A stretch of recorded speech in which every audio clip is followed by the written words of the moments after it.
Hello, in this video, I will give you a quick guide on how to use Jobber for lawn care. First, you have to make sure that you're logged into your account and then head over to the client section right here on the left-hand menu. Click that button and then click new client if you do not have a client yet, or you can click the existing one.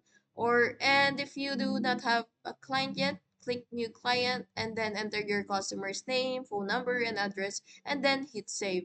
Now, you will have to go to work or jobs, which is whatever it is that it is appearing for you. And now that you're here, you will have to create a new job and then click that button right here and then fill out the job details like weekly mowing or bi-weekly trimming, and then assign a team member, then select a start date.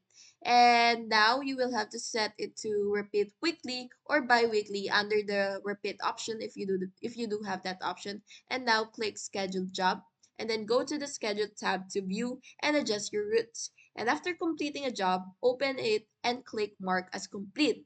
Then click create invoice to bill the customer. And once it is sent, you can track if it's been paid all in one place. And that's how you run a lawn care business with Jobber. It is organized, scheduled, and paid. And please like and subscribe if this video helped.